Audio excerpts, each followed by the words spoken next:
Buenas tardes, somos el equipo 3 que está conformado por Sofía, Fernando y Débora, y hoy les vamos a hablar sobre el origen del Renacimiento. Siguiente. La idea de que un periodo nuevo, uno mejor, surgiera de un oscuro, fue propuesta en un principio por Petrarca. Él propuso una nueva era llena de luces, desarrollo intelectual e ideas antiguas. Con esto último se refería al pensamiento y escritura de los antiguos. Siguiente. La primera definición del concepto del Renacimiento se la debemos a Jules Michelet en su obra Histoire de France. En un principio, esta iba dedicada como un elogio a la Edad Media, y él la describe como una era de fiesta, luces, vida y exuberancia. No es hasta la muerte de su esposa que esta obra se torna oscura, petrificada y estéril. Es por esto que Michelet busca una nueva claridad, lo que resulta siendo el Renacimiento. Siguiente. En su artículo sobre la invención del Renacimiento, Lucien Febvre nota que la apreciación por los siglos XV y XVI evoluciona por parte de los escritores del siglo XIX. Algunos ejemplos de estos podrían ser Stendhal, Sainte-Beuve, Hugo y Musset. Es importante señalar que ninguno de estos autores definió este periodo con palabras precisas, ya que no se tenía la costumbre de separar la historia en periodos. Solo conocían lo antiguo, lo medieval y lo moderno. Siguiente. Con respecto a la palabra renacimiento, Febvre la consideraba un término general que se usaba para descubrir el renacimiento de las artes y letras. Sin embargo, Michelet tenía una perspectiva más acogedora y la consideraba una resurrección en el movimiento de la historia. Es él quien le da el nombre a este nuevo periodo entre 1840 y 1860.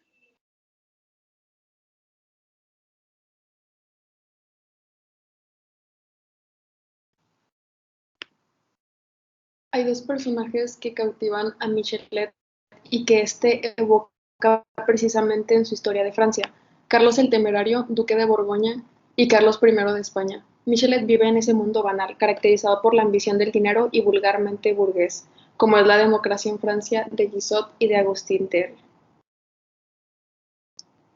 Una palabra de esperanza, de luz, de poesía tenía que brotar e invadir la literatura y las mentalidades. Esta palabra es renacimiento.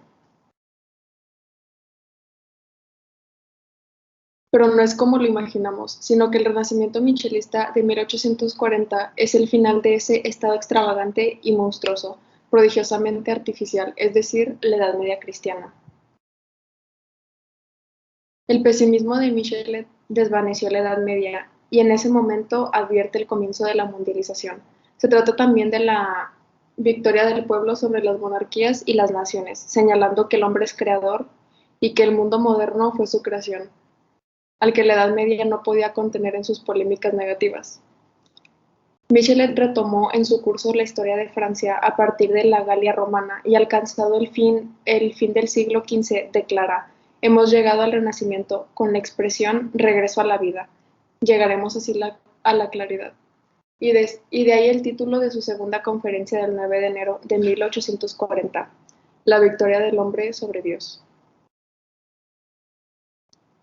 Definido por Michelet como un paso al mundo moderno, el Renacimiento marca un regreso al paganismo, al goce, a la sensualidad y a la libertad. Italia es quien lo lleva primero a Francia durante las guerras de Italia y luego a Alemania e Inglaterra. El Renacimiento vuelve a poner en movimiento a la historia, cuyo intérprete es el historiador. Su enseñanza se aboca a resaltar los progresos del pueblo tras su gran soledad durante la Edad Media. Michelet hace de Italia un país de majestuosas ciudades. Primero Florencia, luego Pisa, Génova, Venecia, Milán y finalmente Roma. Muestra cómo su belleza y sus riquezas atraían a numerosos conquistadores que sacaban de ellas un magnífico botín que no excluía la libertad.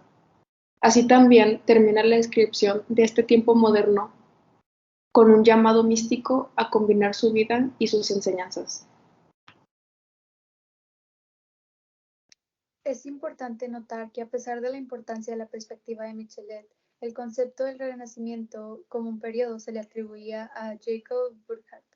Aunque el historiador del arte alemán tenía en un principio pensado hacer su obra sobre la historia del arte del Renacimiento italiano, decidió abarcar la cultura de este.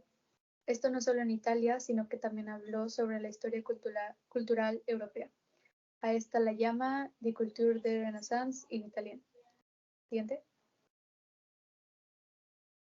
La primera parte de su libro, titulada El Estado como obra de arte, habla acerca de los tiranos y grandes señores italianos del siglo XIII al XVI en Venecia. Aquí percata la lentitud del movimiento del Renacimiento, al igual que en Florencia, la cual denomina el primer estado moderno del mundo. En esta primera parte también nota que la política exterior de los estados italianos existe una búsqueda por una manera objetiva de manejar la política y mostrar talento en el arte de las negociaciones. Concluye analizando algunos de los problemas de estos estados como el nepotismo y la hegemonía de los papas. Siguiente.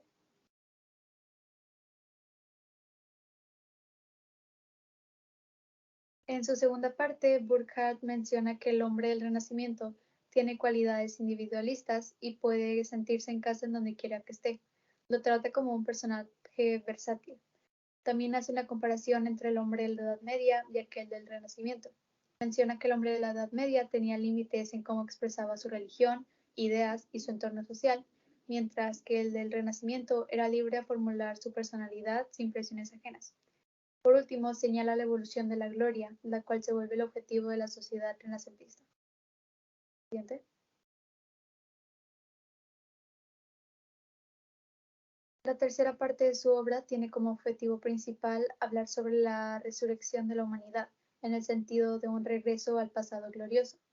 Señala nuevamente que en Italia y Roma se encuentran en la periodización de la historia. Se retoma la poesía, al igual que muchos escritores y poetas antiguos.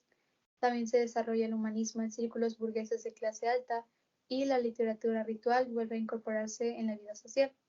A pesar de todas estas características positivas, Burckhardt concluye que los humanistas del siglo XVI son vanidosos y artificiales. Siguiente.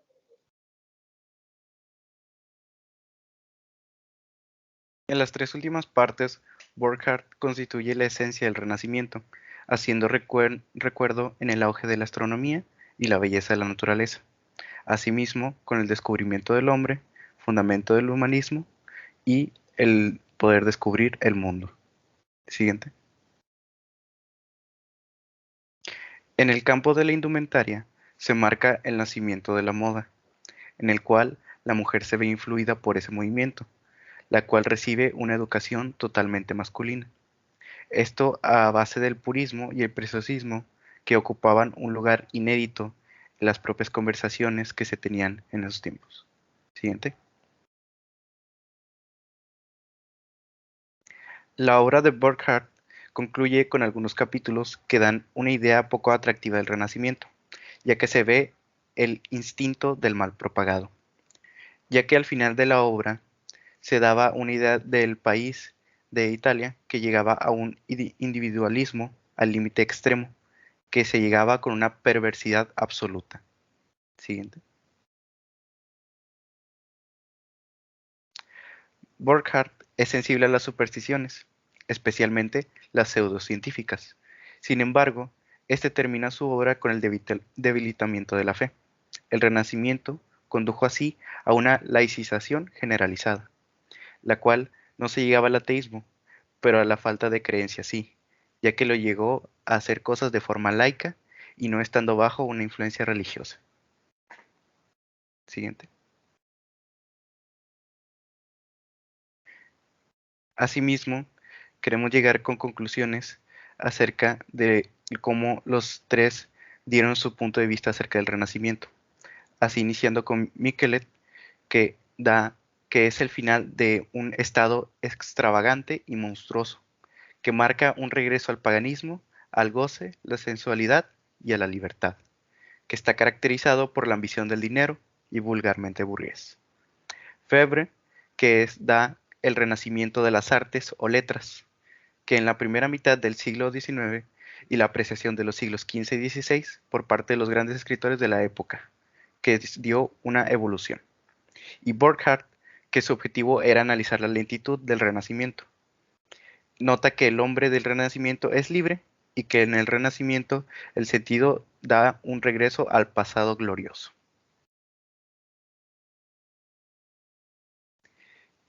y agradecemos por su atención.